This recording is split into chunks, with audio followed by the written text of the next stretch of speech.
El Tribunal Electoral del Poder Judicial de la Federación emitió el dictamen sobre cómputo final, declaración de validez del proceso electoral y declaratoria de presidente electo.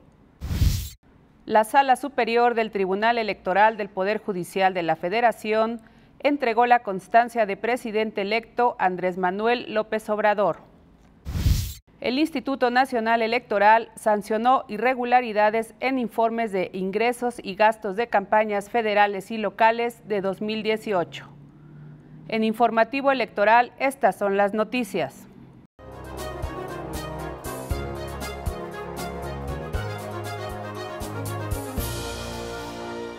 Hola, ¿qué tal? Muy buenos días. Soy Lina Rosique y les doy la más cordial bienvenida a Informativo Electoral, el noticiario del Tribunal Electoral del Poder Judicial de la Federación. Comenzamos. La Sala Superior del Tribunal Electoral del Poder Judicial de la Federación aprobó por unanimidad el dictamen relativo al cómputo final de la elección presidencial, declaración de validez del proceso electoral y de presidente electo para el periodo del 1 de diciembre de 2018 al 30 de septiembre de 2024, en favor del candidato que fue postulado por la coalición Juntos Haremos Historia, Andrés Manuel López Obrador.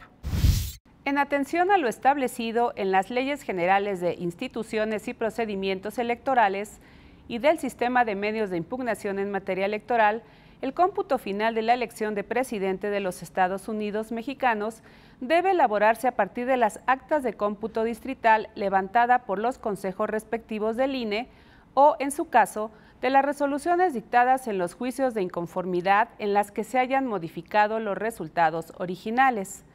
En el presente caso, como los 286 medios impugnativos que fueron interpuestos para controvertir los 300 cómputos distritales fueron desestimados o declarados improcedentes en las sesiones públicas celebradas los días 3 y 7 de agosto, deben emplearse exclusivamente las actas respectivas, por ser estas los documentos dispuestos por la ley para que se conozcan públicamente los resultados parciales de estos comicios y, consecuentemente, aquellos que sirvan de base para que la ciudadanía esté en aptitud de ejercer un control propio de todo régimen republicano y democrático.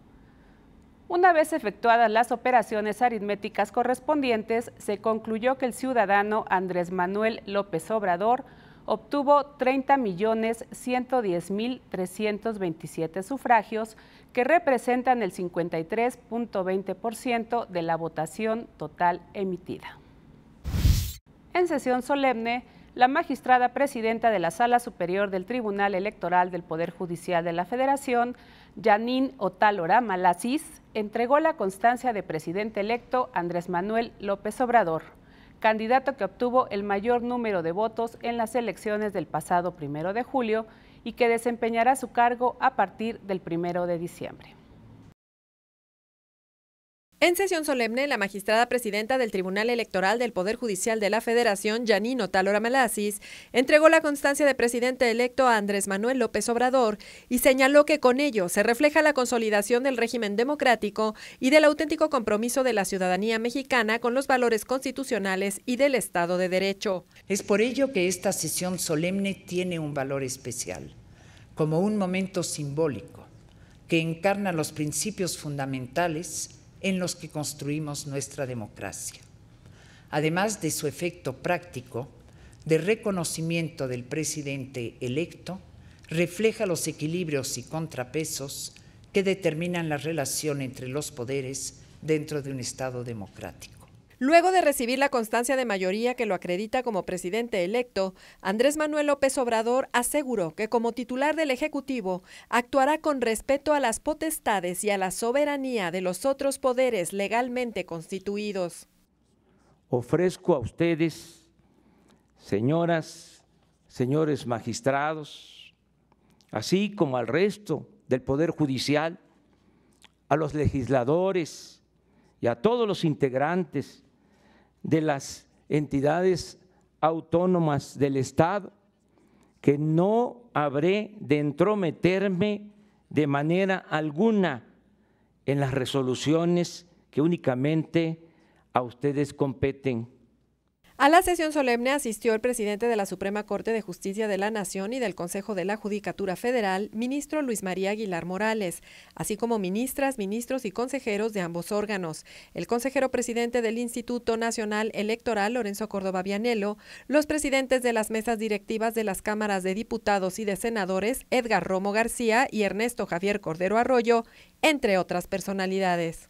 Le invitamos a conocer Libros y Más, el boletín de la Dirección General de Documentación que informa sobre los materiales documentales de reciente adquisición, así como de las novedades producidas por la editorial del Tribunal Electoral del Poder Judicial de la Federación. Acompáñeme a una breve pausa.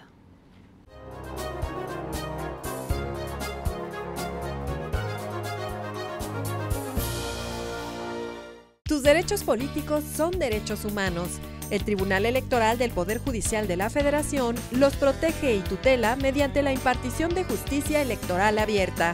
Cada sentencia del Tribunal Electoral del Poder Judicial de la Federación contribuye a protegerlos y fortalece los principios que rigen los procesos electorales. Tribunal Electoral del Poder Judicial de la Federación. Justicia que da certeza a la democracia.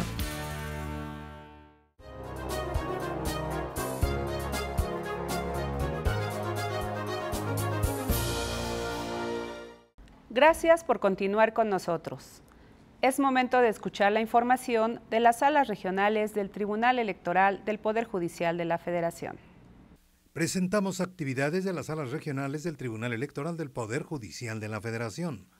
Sala Guadalajara resolvió 1.349 juicios para la protección de los derechos político-electorales del ciudadano, un juicio de revisión constitucional electoral y un recurso de apelación de los estados de Jalisco y Chihuahua. Se dio cuenta del juicio de revisión constitucional 65 de 2018, promovido por el Partido del Trabajo contra la resolución del Tribunal Electoral de Chihuahua, que confirmó la declaración de validez y entrega de la constancia de mayoría en la elección del municipio de Nuevas Casas Grandes en dicha entidad federativa. Al resolver, la magistrada y los magistrados de la Sala Regional Guadalajara determinaron confirmar lo resuelto por el Tribunal Electoral local, pues el partido político actor no demostró que la recepción de la votación en las casillas impugnadas fue realizada por personas u organismos distintos a los facultados por la ley. Por otro lado, en el recurso de apelación 202 del presente año, el PRI se inconformó de la sanción que le fue impuesta por el Instituto Nacional Electoral, derivada de la colocación de un espectacular durante el presente proceso electoral por parte de su entonces candidato a diputado federal por el Distrito 5 en Chihuahua. La resolución combatida por el PRI fue confirmada por la Sala Guadalajara, ya que, tal como lo determinó el INE, el sancionado partido estaba obligado a cumplir con las especificaciones de los espectaculares que colocó. También fueron objeto de resolución 1.349 juicios ciudadanos promovidos per saltum, es decir, saltando instancias por ciudadanas y ciudadanos que se inconformaron del resultado de la elección del ayuntamiento del municipio de Acatlán de Juárez, Jalisco. Dichos medios de impugnación se presentaron de manera extemporánea, por lo que fueron desechados por Sala Guadalajara, no sin antes ser revisados y sancionados uno por uno. Finalmente, y en sesión diferente, Sala Guadalajara resolvió otros 377 juicios ciudadanos promovidos per saltum también por ciudadanas y ciudadanos del municipio de Acatlán de Juárez. Dichos medios de impugnación se presentaron de manera extemporánea, por lo que la decisión fue también desecharlos. Y Sala Jalapa confirmó la resolución emitida por el Tribunal Electoral de Veracruz, por medio de la cual se declaró existente la conducta denunciada, consistente en actos anticipados de campaña por la colocación de propaganda en bardas por parte de Daniel A. Vaizabal, candidato a presidente municipal de Emiliano Zapata por la coalición Veracruz El Cambio Sigue, integrada por el PAN y el PRD, por lo que se le impuso multa a él y a los partidos por no vigilar a su candidato. En los juicios de revisión constitucional 178 y 179, promovidos por el PRD y Encuentro Social, se mencionó como queja contradicción de criterios. Los magistrados de Sala Jalapa determinaron inoperantes las quejas con las que se pedía analizar la permanencia de una propaganda motivo del conflicto, ello porque dicha conducta fue examinada por la Sala en juicio anterior y se determinó resolverla. De ahí que estudiarla de nuevo implicaría desconocer automáticamente lo antes resuelto. En la misma sesión pública, Sala Jalapa confirmó los resultados de las elecciones para integrantes de los ayuntamientos de La Independencia en Chiapas y de los municipios de Mocochá e Izamal en Yucatán, explicando: al resolver el juicio ciudadano 640 promovido por Jorge Efrén López Morales, candidato a la presidencia municipal de La Independencia postulado por el PRI, la Sala confirmó la sentencia del Tribunal Electoral de Chiapas que validó el cómputo, la declaración de validez y la entrega de la constancia de mayoría de la elección de integrantes del Ayuntamiento La Independencia en favor de la planilla del Verde Ecologista de México, encabezada por Olegario López Vázquez. Lo anterior al calificar de infundados los agravios consistentes en la supuesta compra de votos.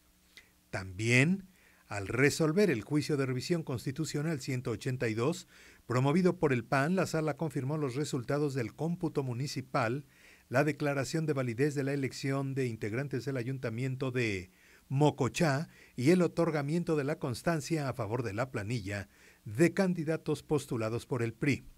Finalmente, y continuando con la explicación, en el juicio de revisión constitucional 181 promovido por el PAN, la Sala desechó de plano la demanda presentada para controvertir el resultado del cómputo municipal, la declaración de validez de la elección de integrantes del Ayuntamiento de Izamal y el otorgamiento de la constancia de mayoría expedida a favor de la planilla postulada por los partidos Revolucionario Institucional y Verde Ecologista. Y la Sala Ciudad de México confirmó la resolución del Tribunal Electoral de Guerrero, que calificó como elegible la fórmula ganadora, es decir, propietario y suplente, de la diputación correspondiente al Distrito Electoral 11 con cabecera en Zihuatanejo. No se comprobaron los motivos del PRD para decir que la fórmula era inelegible. El propietario, por su relación con el cargo de secretario general del Ayuntamiento de Petatlán, y el suplente por generar, debido a su trabajo, inequidad en la contienda, se decía. En otros asuntos, también la Sala Ciudad de México confirmó resoluciones del Tribunal Electoral de Guerrero que declaran improcedentes solicitudes de recuento parcial de votos de la elección para integrar los ayuntamientos de Zihuatanejo y Petatlán y del recuento total de votos para el ayuntamiento de Tepecoacuilco de Trujano. Asuntos promovidos por Movimiento Ciudadano, PRI y PAN. En el caso del ayuntamiento de Zihuatanejo, porque el partido inconforme no solicitó el recuento parcial ante el Instituto Electoral de Guerrero u OPLE local, OPLE de Guerrero. Respecto al ayuntamiento de Petatlán, entre otros aspectos, porque en ningún caso los votos nulos superan la diferencia entre el primero y segundo lugares para proceder a dicho recuento. Y finalmente, en lo referente a Tepecoacuilco de Trujano, porque la Sala Ciudad de México consideró que no había razonamientos para decir que una norma que argumentaba el partido inconforme era inconstitucional. Por lo tanto, no había razón para el recuento, pues de llevarlo a cabo solo generaría un vacío legal en cuanto a las reglas de los recuentos totales. Para Informativo Electoral, Carlos Jaime. En información del Instituto Nacional Electoral, el Consejo General aprobó los dictámenes y proyectos de resolución sobre las irregularidades encontradas en la revisión de los informes de campaña, de los ingresos y gastos de los candidatos y candidatas independientes a los cargos de presidente de la República, senadores y diputados federales, del proceso electoral federal 2017-2018 y a los diversos cargos de elección popular de las elecciones concurrentes en 30 entidades del país. Derivado de esta fiscalización, el Consejo determinó imponer multas por 296.4 millones de pesos por faltas en elecciones federales y 576.2 millones de pesos por inconsistencias respecto de los informes de elecciones locales. Llegamos al final de esta emisión. Agradezco su compañía. Soy Lina Rosique y les deseo una excelente semana. Hasta la próxima.